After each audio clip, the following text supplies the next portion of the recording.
緊呢應該係消防嘅水電啦，咁唔知係咪出咗啲咩事呢？今日好特別啊！嚟到呢一度呢，就見到消防嘅人員呢係坐住一啲黃色嘅水電，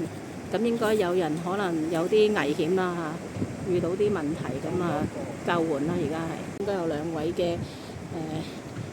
人士呢係被困啦。呢架消防嘅救援船呢嚟到啦，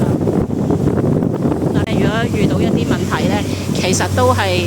會有一啲海上嘅支援啊，幫到玩船啊，或者係玩獨木舟嘅人士啊咁樣，連消防嘅增援呢都嚟緊啦，咁都幾有支援嘅我哋。由於咧頭先嗰度出咗事故啦，咁我哋而家就嘗試咧係去到關刀洞嘅後面行一啲拍攝工作。咁咧而家我哋又進行拍攝啦。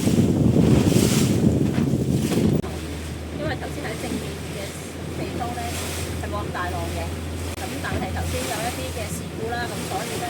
就以免阻住人哋去救援啦，咁我哋就喺呢個後面啦，關刀洞嘅後面咧係點過去啦。咁呢度已經去到我哋今日嘅一個中途站。